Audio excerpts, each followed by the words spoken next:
Ndabasuhuje mwebwe mukunda Neza Media TV. Twizere ko rwose mwamaze gukora subscribe kugira ngo dukomeze kugenda twaguka. Niba utarabikora wakandaho ubundi ukajya ubona amakuru yacu mu bambere, ugakanda like, ugakanda share kugira ngo usangize abandi ibiganiro byacu. Birumvikana bikagera kuri byinshi n'amakuru tubagezaho. Ikindi ukaduha comment. Ni byiza cyane. Reka twihute tujye mu makuru tugezeho kano kanya.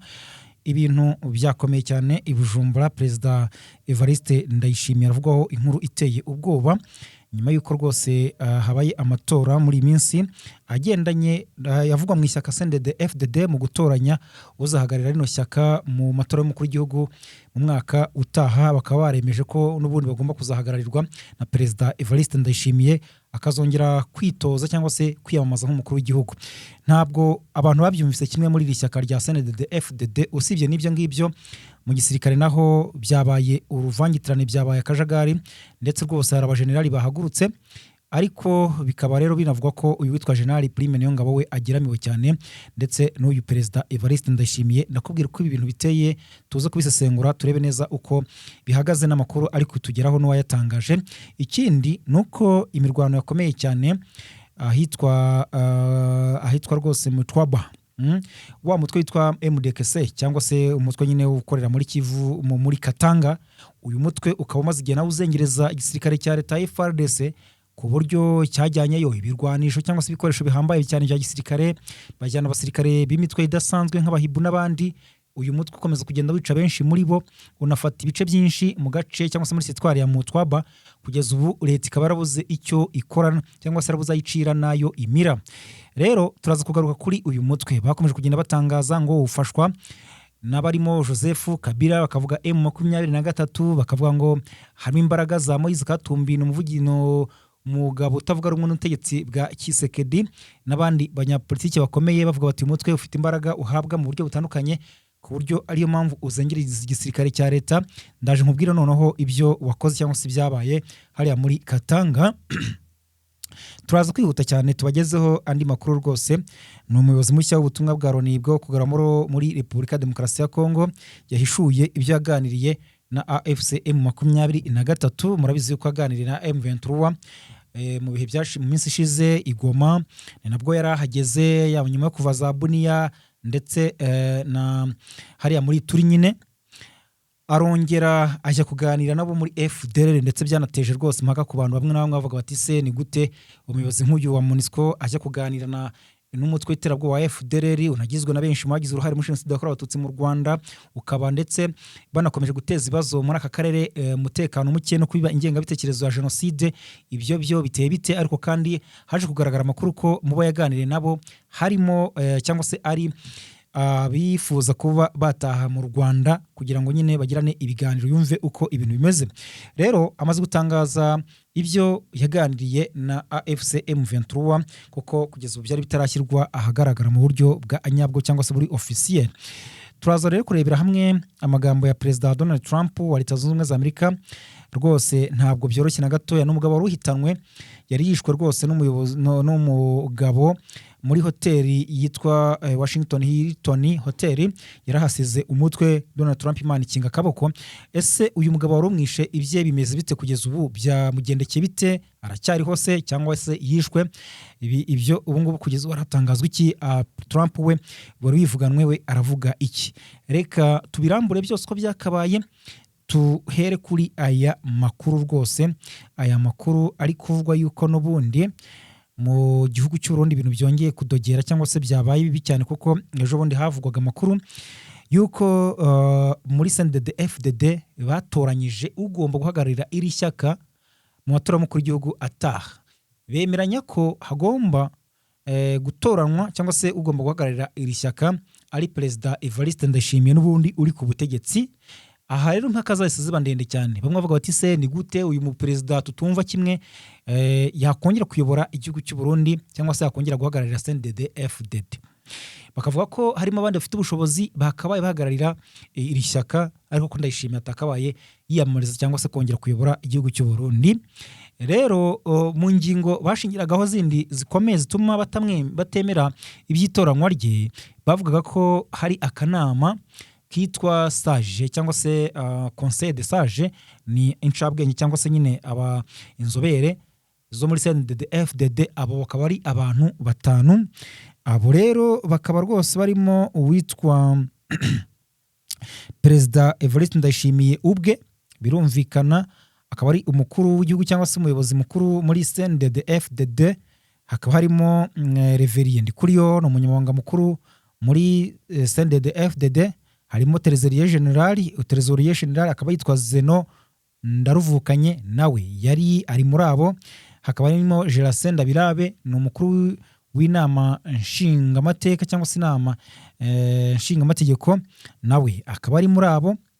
Abo rero nibo bari bahagarariye cyangwa se batoranyije ko Perezida Ndayishimiye akongera guhagararira CNDD FDD. Bituma bamwe mu bajenerali bahaguruka baravuga bati byagenda bite cyangwa se bishoboka bite kugira ngo Perezida Ndayishimiye yongere ahagararire CNDD FDD, nyamara twe nk'abajenerali cyangwa se abayobozi bakuru mu gisirikare batagize icyo batangamo igitekerezo. Ubundi hari ukuntu babyumvikana mu bigomba kwemezwa muri iri shyaka byose bikomeye, hagomba kubamo imbaraga cyangwa se ibitekerezo byo mu gisirikare cyangwa se abayobozi bakuru mu gisirikare, abajenerali nk'aba ngaba ba General Prime Niyongabo umugaba mukuru n'abandi bagiye batandukanye. Byatumye rero bahaguruka bavuga bati ni gute mwatoranyije uyu mukuru w'igihugu cyangwa se Ndayishimiye ngo ngira ahagararire CNDD FDD, nyamara nta musirikare mukuru watanze igitekerezo nk'aba ba General Prime. Aha rero impaka ziba ndende kugeza ubwo ubungubu hari abajenerali ngo bahagurukiye Ndayishimiye, bakavuga ko byanga byakunda ibintu bigomba gusubirwamo cyangwa se ibintu bikaba akaduruvayo, ku buryo bamwe bakeka ko hashobora kuba gucikamo ibice mu gisirikare, bamwe bakurikiye Ndayishimiye, abandi bakurikiye abantu nka General Prime Niyongabo, abandi bakurikiye abantu nka General Bunyoni. Uyu nawe yigeze nubwo atari mu buyobozi, ariko hari amajwi avuga ko nawe yaba afite imbaraga muri ibi bintu, ku buryo nawe afite abamuyoboka ari gukomeza gutuma kugira ngo babe bakomeze butse igitutu Ndayishimiye abo yacira nayo amira. Hakaba bakurikiye witwa rwose Reverien Ndikuriyo umunyamabanga mukuru, kuko nabo hari n'abandi bavuga ko nabashaka kuba umukuru w'igihugu cyangwa se kujya ku ntebe y'ubutegetsi bw'u Burundi, nubwo ari muri iri tsinda ryatoye Ndayishimiye. Akaba yaca ruhinga nyuma akajya kuganira n'abajenerali cyangwa se abasirikare bakuru n'abandi bantu mu butegetsi bw'imbere, cyane cyane muri CNDD FDD, kugira ngo babe bakomatanyiriza Perezida Ndayishimiye. Rero ibyo byose bikaba biri aho. Aha rero bikavuga ko hari impaka ndende cyangwa se kutumvikana gukomeye cyane hagati ya Ndayishimiye ndetse na General Prime Niyongabo, umukuru w'ingabo z'igihugu cy'u Burundi muri rusange. Ibyo rero bigatuma Ndayishimiye yikoma cyane uyu mugabo, avuga ati rwose niba ari ibyo ngibyo byawe ushobora kuba wajya mu kaga, cyangwa se bamwe bakavuga bati ashobora no kuba yakicwa. Nibyo birangwa biri kugenda bivugwa kugeza rero mwuka hari icyuka kibi muri CNDD FDD ndetse no mu gisirikare hariya mu gihugu cy'u Burundi. Amakuru akagaragaza ko rero ibi byose ushobora guteza impaka ku buryo rwose iby'amatora ataha ashobora kuzazamo imvururu. Ibyo bikaba ari bimwe mu byatangajwe n'umugabo witwa Pacifique Ninahazwe, akaba akunze gutangaza inkuru za politiki ndetse n'iz'uburenganzira bwa muntu, ndetse akaba anakorera mu ishyirahamwe ryitwa Afokode, niryo rikunze gucukumbura cyangwa se gutanga amaraporo ku bigendanye na politiki yo mu Burundi, cyane cyane ibigendanye n'ibitangazwa n'abanyapolitike mu kurengera uburenganzira bwa muntu. Ngaho nguko rero i Bujumbura ibintu byabaye bibi cyane cyangwa se byayangaye nk'uko nyine abarundi babivuga. Ni ukuvuga ko bitoroshye na gatoya mu bajenerali hagati yabo na Perezida Evariste Ndayishimiye Neva w'u Burundi. Ibi rero bikaba byateje impaka ndende ku buryo rwose ahangaha harimo abajenerali bamwijunditse cyane, barimo na General Prime Niyongabo, ngo bituma rero Ndayishimiye nawe akubita urutoki ku rundi avuga ati se uyu mugabo arashaka kwisumbukuruza ku buryo abashaka kunkora mu bwonko, bigatuma ngo nawe arakaye cyane ku buryo bari kuvuga bati Ndayishimiye isaha n'isaha ashobora kugongana na General Prime Niyongabo, cyangwa se akaba yamubogoza mu mabanga, cyangwa se akamwirukana nk'uko yabigenje mu minsi ishize ubwo yirukanaga witwa General Baratuza umuvugizi w'igisirikare cy'u Burundi. Uyu nguyu nkwibutse yuko rwose mu minsi ishize nawe umuriro wari watse ubwo yatangazaga yuko ububiko bw'intwaro bwahiye bugakongoka biturutse ku muyaga nkuba cyangwa se umuriro w'amashanyarazi hariya muri Kabaze, aho nyine mwumvise byahabereye, kuko bamwe bavugaga ko ari ibitero bya drone byahagabwe, Burundi bugatangaza yuko ari umuriro w'amashanyarazi wateye iyo nkongi cyangwa se circuit d'electricité. Ariko Ndayishimiye aza kuvuguruza uwo General Baratuza avuga ko ibyabereye hariya atari byo koko nawe yigeze gukora mu bigendanye n'ububiko bw'intwaro kandi ko ibyo bisobanukiwe neza cyane bityo ko kuvuga ko ari umuriro w'amashanyarazi byaba ari ukubeshya abaturage ndetse n'isi muri rusange. Bimera nk'aho rero basubiranyeho kuko Jenerali Baratuza asubiye inyuma aravuga bati se umukuru w'igihugu kantengushye bati yewe ndemeza yuko hariho ibigendanye n'umuriro w'amashanyarazi kuko n'ubundi iyo ntwari tuye kuzireba tuzibona ari uko dukoresheje umuriro. Bimera nk'aho ari ukuvuguruzanya cyane, ndayishimira amera nk'aho asuzuguwe bituma bamwe bamukekaho kuba ariyo mpamvu yabafashe umwanzuro wo kubogoza cyangwa se kwirukana uyu Jenerali Baratuza. Nabyo bigakekwaho kuba biri mu byatumye abajenerali bamwijundika bavuga bati uyu mugabo n'ubundi ntakwiye kuba yakomeza kuyobora igihugu cy'u Burundi. Rero hakaba havugwamo nk'uko nemaze kubikubwira imbaraga nanone za Reveriye Ndikuriyo, uwo munyamabanga mukuru w'umuryango CNDD-FDD cyangwa se n'ishyaka hariya nyine mu Burundi. Uyu rero nawe akaba avugwaho kuba afite agatsiko cyangwa se itsinda rimwumva harimo n'abari mu gisirikare cy'u Burundi hariya ku buryo aca ruhinga nyuma akajya kubaganiza avuga ati uyu mugabo ni mu muhinduke mwereka yuko adakwiye kuba yakomeza kuyobora bityo mbe nabona imbaraga zo kuba nanjye nakiyamaza cyangwa se najya ku butegetsi. Ibyo byose rero bikaba biri kuvugwa hariya, bakanavugamo Jenerali Alegiyome Bunyoni nk'uko nabikubwiye kuko nawe ari umuntu utoroshye bati nawe afitemo imbaraga. Byose bikaba biri aho ngaho biteje rwasera n'akaduruvayo mu gisirikare cy'u Burundi muri iyi minsi bisa naho cyagiye gicikagurikamo kuko n'ubundi biri gukubitira. Ibyo byose biri kwiyongera ku bimaze gukorwa mu minsi ishize na Jenerali Neva perezida nyine w'u Burundi kuko aherutse kwirukana abayobozi benshi mu gisirikare cy'u Burundi abasimbuza abandi, bikavuga ko afite ikikango ko bamwe bashobora kumwinjirira bakaba bamwirukana cyangwa se bamuhirika. Rero ibyo byose bikaba bikomeje kugenda bivugwa, amakuru nayo ngayo yerekeranye n'ibikuvugwa mu Burundi. Ariko kandi ibi muri bazamuti byatangajwe nande ni ibyashyizwe hanze n'umugabo witwa Pacifique Ninahazwe akunze gutangaza inkuru za politike mu gihugu cy'u Burundi ndetse cyane cyane akaba akunze kugaruka ku nkuru zigendanye n'uburenganzira bwa muntu cyane cyane kari mu ishyirahamwe ryitwa Focode rikora ibigendanye n'uburenganzira bwa muntu n'ikiremwa muntu hariya mu gihugu cy'u Burundi. Pacifique Ninahazwe akaba akunze no kwikomwa n'ubutegetsi buriho bwa CNDD-FDD bavuga yuko ngo akomeza guteza ngo umwuka mubi kandi ko ngo ibyo agamije ngari ukuvuga ari gukorana bya hafi n'abatavuga rumwe n'ubutegetsi buriho mu gihugu cy'u Burundi. Rero watangaje ayo makuru ku ikubitiro. Reka twigire mu yandi makuru. Andi makuru aragaragaza ko rwose muri Repubulika ya Demokarasi ya Kongo naho ibintu byongeye gukomera cyane kuko muri Kivu y'Amajyepfo M23 ngo yaba iri gukora ama deployment ndetse n'amaramforo no kongera ingabo mu bice bitandukanye cyangwa se muri eneo zigiye zitandukanye ku buryo nayibona ko yaba ifite gahunda yo kugira ngo ikomeze kwirwanaho cyangwa se guhangana n'igisirikare cya leta ya Kongo mu buryo bweruye. Mu minsi ishize mwarabyumvise yuko hari abasirikare benshi b'abarundi biswaga baturutse za Rumonge bajya muri Kivu y'Amajyepfo abo bakajyana n'ibirwanisho byinshi byanavugaga ko bimwe iri guturuka muri Tanzania nyuma biza no gutangazwa ko hari byaturutse mu gihugu cy'Ubirigi bakabyambukana bajya muri Kongo kurwanya M23 hakanavugamo umugambi wo gushaka kurwanya u Rwanda. Rero M23 nayo yabonye ko ibyo bintu bishobora kuba bitoroshye ku buryo amakuru ari kugaragaza ko kuva ku munsi w'ejo bari gukora amaramforo cyangwa se deployment bagenda bakwirakwiza ingabo hirya no hino muri bice bitandukanye byo mu bice byegereye za Mikenye za Gakenye za kwa Mukoko kwa Murima n'ahandi hatandukanye ndetse no hafi y'umujyi wa Uvira aho baherereye. N'abaturage bari gutangaza ibyo rero bo muri Kivu y'Amajyepfo. Reka tujye mu yandi makuru. Andi makuru aragaragaza ko rwose hari umutwe witwa MDKC.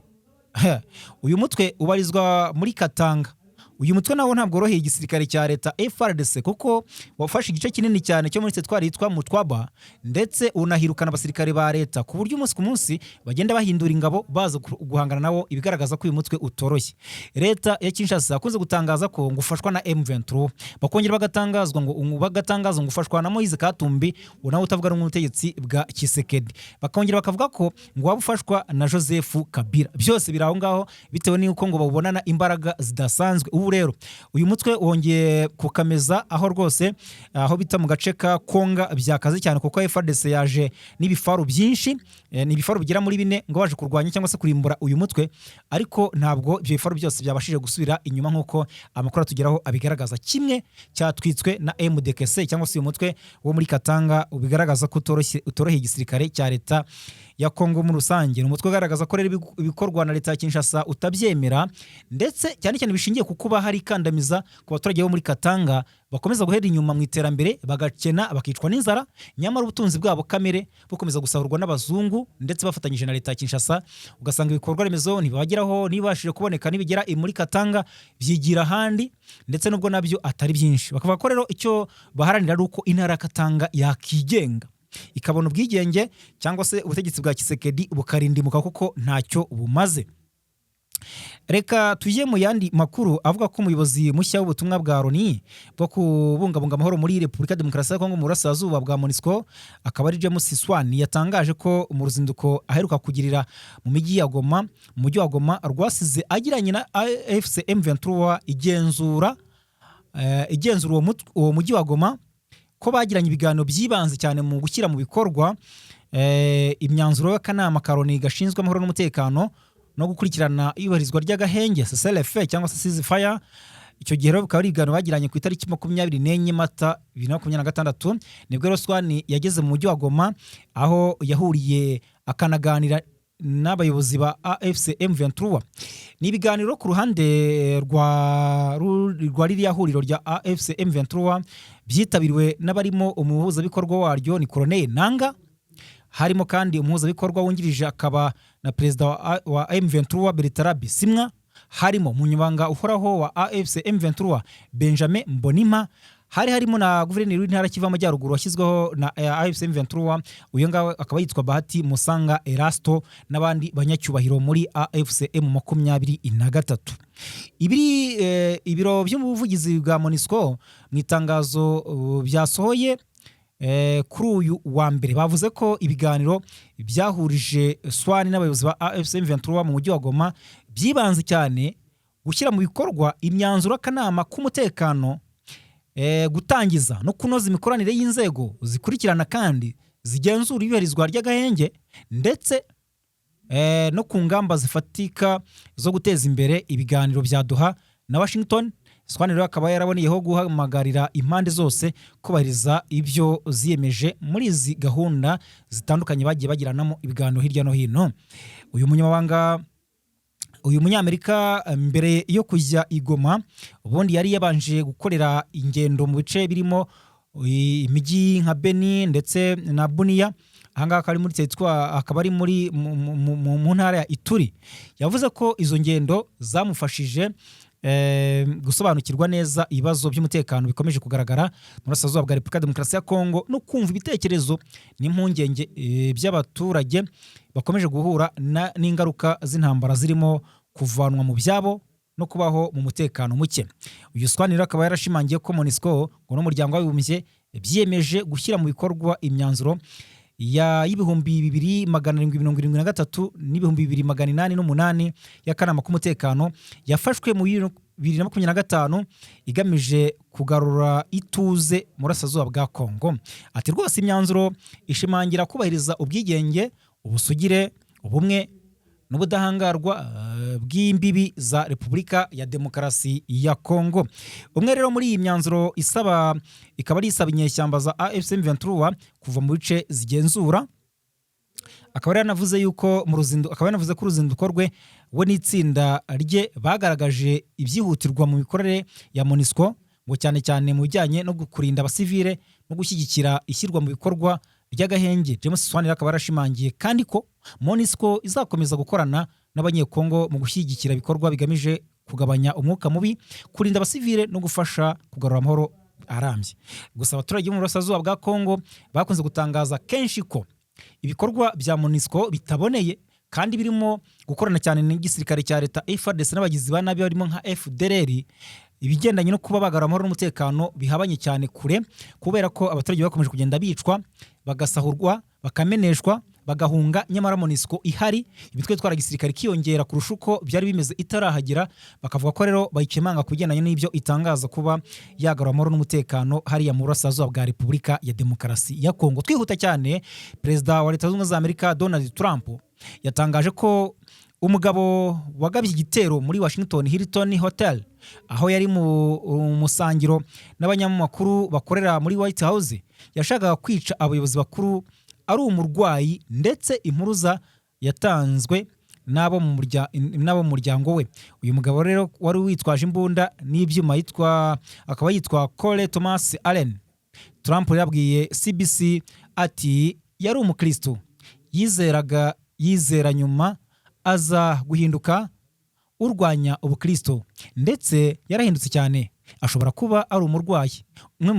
Umwe mu bapolisi akaba yatangaje ko Cole Thomas Allen yavuze ko yifuzaga kwica abayobozi bo mu butegetsi bwa Trump, agahera ku mukuru kugeza ku muto, ariko atari kwica umuyobozi mukuru wa FBI Kashi Patel. Rero uyu mugabo yavuze ko yageragezaga kurinda abagizweho ingaruka na politike ya Trump. Ati gutega undi mu musaya mu gihe undi abangamiwe ntabwo ari imyitwarire ya gikristo, ni ubufatanyacyaha.